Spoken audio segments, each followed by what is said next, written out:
नमस्कार, आप देख रहे हैं युवा हित। मैं आपका होस्ट एंड दोस्त निशांत। अभी मिलवाने जा रहा हूं आपको बिहार प्रदेश भाजपा से प्रवक्ता है प्रेम रंजन पटेल जी। सर, आपका हार्दिक अभिनंदन है हमारे शो में। जी नमस्कार। आज हम बात करेंगे जो किसान आंदोलन चल रहा है, फार्मर्स प्रोटेस्ट हो रही है, उस विषय पर, जो अन्नदाता सड़कों पे आए हुए हैं उस विषय पे। सर, अन्नदाता एक लाइन में, अगर एक शब्द में समझा जाए तो अन्नदाता को कैसे आप देख रहे हैं सर अभी वर्तमान के परिदृश्य में? देखिए, ये जो प्रोटेस्ट हो रहा है ये आप देखेंगे कि पूरे देश में नहीं हो रहा है जी। पूरे देश के किसान इससे जुड़े हुए नहीं है। ये कुछ चंद मुट्ठी भर पंजाब, हरियाणा, पूर्वी उत्तर प्रदेश मुख्य रूप से जो है से वहां के, और किसान कम, बिचौलिए, जमाखोर, मंडी वाले लोग, वो लोग ज्यादा है इससे जुड़े हुए। जी। जो किसानों के, जिनको आप अन्नदाता कहते हैं, और सही बात है कि जो लोगों का भोजन कराते हैं जी। अपनी मेहनत कर करके, खेतों में पसीना बहाकर, और वो अभी भी खेत में काम कर रहे हैं, लेकिन उनके मेहनत का दूसरे लोग ज्यादा मुनाफा लेते हैं, ज्यादा फायदा लेते हैं। वही आज प्रोटेस्ट कर रहे हैं, वही लोग हैं। उनको लग रहा है कि अब हमारी दुकानदारी बंद होने वाली है। अब हमारा कहीं ना कहीं जो बिचौलिया का काम करते थे, उनके उपज का जो दाम हम खाते थे, वो अब बंद होने वाला है। जो ये बिल लाया गया है वो किसानों के हित में बिल है, किसानों के फायदे के लिए है। कम लागत में और उनको ज्यादा से ज्यादा प्रॉफिट दिलाना, उनका मेहनत का सही मेहनताना मिलना। और प्रधानमंत्री नरेंद्र मोदी ने तो कहा है कि 2022 तक हम किसानों की आमदनी को दुगना करेंगे, उपज को बढ़ाएंगे, उनके लागत को कम करेंगे, उनको मूल्य ज्यादा दिलाएंगे। और उसी के लिए बिल लाया गया है, ताकि किसान जो आज भी 80% से ज्यादा लोग किसान हैं, खेती करते हैं, और उनकी माली हालत आज तक ठीक नहीं हो सका है। लोग नारे बहुत देते रहे, लेकिन उनके लिए कोई काम नहीं किया। आज मोदी सरकार उनके लिए काम कर रहा है।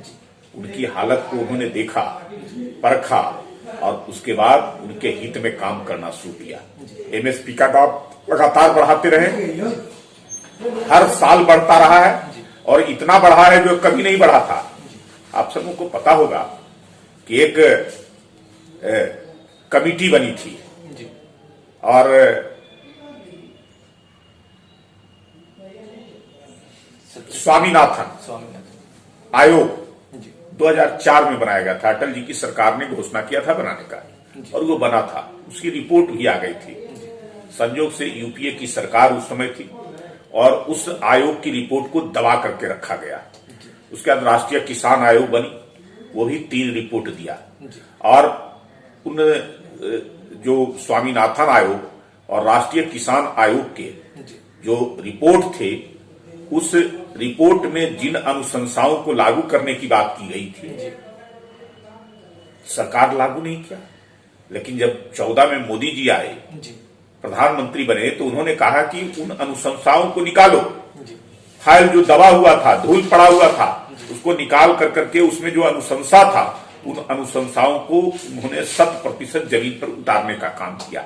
तो अब तो लग रहा है विपक्षी पार्टियों को कि भाई, अगर मोदी जी ये काम कर देंगे और किसानों को संतुष्ट कर देंगे, किसान उनके मातहत हो जाएंगे, तो हमारा तो जो है से दुकानदारी बंद हो जाएगी, हमारी राजनीति तो समाप्त हो जाएगी। हम तो केवल उनको जो है से भरोसा दिलाते रहे, नारे देते रहे, किसानों के लिए काम करेंगे, किसानों के लिए तो कुछ कहे नहीं है, उनको वोट बैंक के रूप में इस्तेमाल करते रहे, उनकी माली हालत को तो ठीक होने नहीं दिए।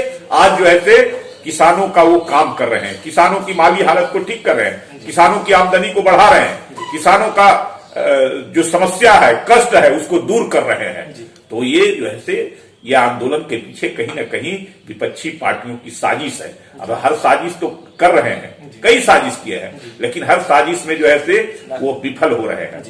तो अभी इसके माध्यम से, किसानों के माध्यम से साजिश कर रहे हैं। कभी एनआरसी के नाम पर, कभी किसी नाम पर वो साजिश करते हैं सरकार के खिलाफ, लेकिन अब जो है से सारे साजिश विफल हो गए। तो ये किसानों के नाम पर, किसानों के आड़ में वो साजिश कर रहे हैं। लेकिन ये भी भूल जाएगा। किसानों को समझ है कि हमारा अगर कोई हित कर सकता है और हमारे लिए कोई काम कर रहा है तो मोदी सरकार कर रहा है। सर, एक समय में आपके केंद्र में सहयोगी थी, आज वो पंजाब से बिलोंग करती थी, आज वो इस्तीफा देकर किसानों के साथ में है। तो क्या इसमें अगर माना जाए कि कुछ त्रुटियां हैं, या जो किसानों के द्वारा लगातार मांग किया जा रहा है कि हमें एक गारंटी दे दिया जाए कि एमएसपी से कम कभी भी खरीद नहीं हो पाएगी, चाहे वो सीजन रहे उस अनाज की या ना रहे, तो क्या कहना चाहेंगे सर? इसमें कोई त्रुटि है आपके जो केंद्र सरकार द्वारा जो अध्यादेश लाया गया है? देखिए, उसमें सुधार के सारे जो है से विकल्प खुले हुए हैं कि अगर किसानों को आवश्यकता जरूरत पड़े और उनको लगे कि कोई ऐसी चीज है जो उनके अहित में है तो उसको सरकार सुधार करने को भी तैयार है बातचीत के तरीके पर। और एमएसपी पर जो गारंटी चाहते हैं तो कई दौर की बातें हुई है। आपने देखा कि विज्ञान भवन में 2-3 बार बातें हुई, कृषि मंत्री से बात हुई, गृह मंत्री के साथ बात हुई और उन्होंने कहा कि मैं लिखित तौर पे देने को तैयार हूं एमएसपी पर कि एमएसपी रहेगा, एमएसपी समाप्त नहीं होगा। हाँ, जिन मंडियों के सहारे और जो टैक्सेस लगते थे 1 से एपीएमसी होता है उसके सहारे 1 से 10% टैक्स लगता था किसानों को और उनकी मजबूरी होती थी कि उन्हीं मंडियों में जाकर करके बेचना, टैक्स से छुटकारा मिलेगा।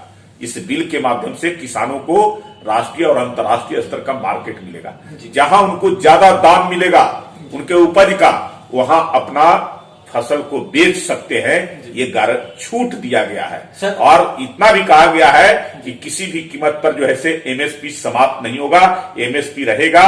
किसानों के फसल का जितना अगर तय होगा एमएसपी उसके अनुसार खरीद भी करना होगा। सर, एक मेरा आखिरी सवाल आपसे रहेगा कि क्या किसान अब उपजाने में लगे हुए रहेंगे या अपने लिए मार्केट ढूंढने में? ये बहुत सारी सवालें आती हैं और ये जो मझौले किसान है, छोटे स्तर के किसान है, जिनके पास में 1 बीघे 2 बीघे तक की जमीन है, तो उन लोगों के पास में जब धरातल पे हम गए बात करने, हमारी टीम गई, तो उनका एक सवाल आया था। सवाल यह था कि हम मार्केट की तलाश करेंगे या हम अपने अन्न को स्टोरेज करेंगे?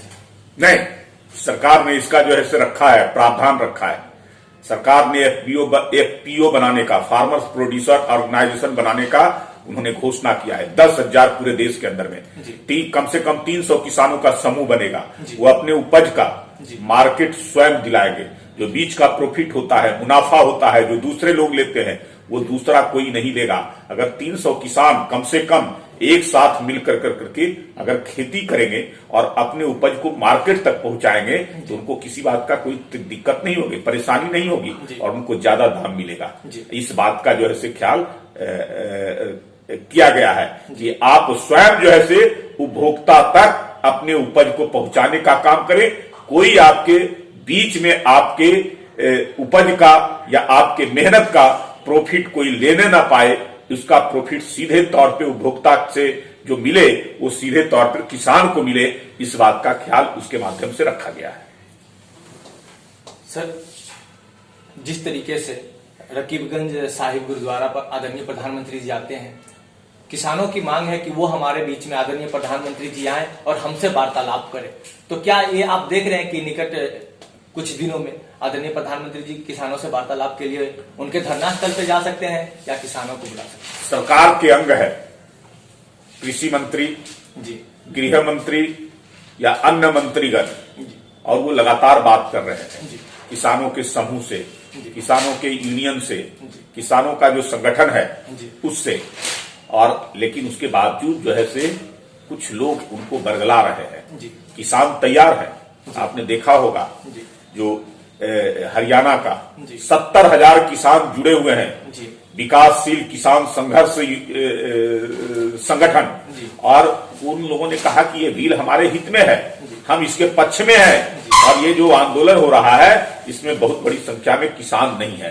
किसानों के आड़ में दूसरे लोग हैं, पॉलिटिकल पार्टी के लोग हैं। किसानों ने क्या कहा था कि पॉलिटिकल पार्टियों का प्रवेश वर्जित होगा हमारे आंदोलन में। बंद भारत बंद किया गया था, उसमें कहा गया था कि कोई पॉलिटिकल पार्टियां इसमें भाग नहीं लेंगे। और सांकेतिक हमारा बंद होगा। हम 11 बजे से 3 बजे तक 4 घंटे का, किसी को किसी बात का कोई तकलीफ नहीं करना है, कोई सड़क नहीं जाम करना है, कोई रेल नहीं रोकना है, किसी को कष्ट नहीं पहुंचाना है। लेकिन 6 बजे सुबह से ही विपक्षी पार्टी के लोग, पॉलिटिकल पार्टी के लोग सड़कों पर उतर गए।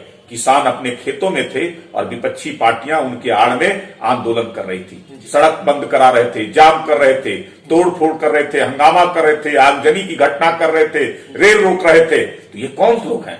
ये कौन उनके आड़ में है? ये कहीं ना कहीं एक साजिश के तहत किसानों को बदनाम करने के लिए विरोधी दल के लोग, विपक्षी पार्टी के लोग और मुनाफाखोर जमाखोर मंडियों के लोग इस प्रकार का कर्म कर रहे हैं। तो दर्शकों, अभी आपने सुना प्रेम रंजन पटेल जी को, जो हमारे साथ में जुड़े थे किसान आंदोलन पर अपनी बात को रखने के लिए। किस प्रकार, अब तो देखना यह दिलचस्प है कि अन्नदाता किस प्रकार मानते हैं। क्या हमारे जो कृषि मंत्री, जो देश के कृषि मंत्री है, उन्होंने जो लेटर लिखा उस बात पे वो एग्री करते हैं या आगे की क्या रणनीति है, ये देखना बहुत ही दिलचस्प होगा। बने रही वाइफ में, और आभार व्यक्त करता हूँ डॉक्टर प्रेम रंजन पटेल जी का, जो सर आपने समय दिया हमें वाइफ में। धन्यवाद। बने रहे।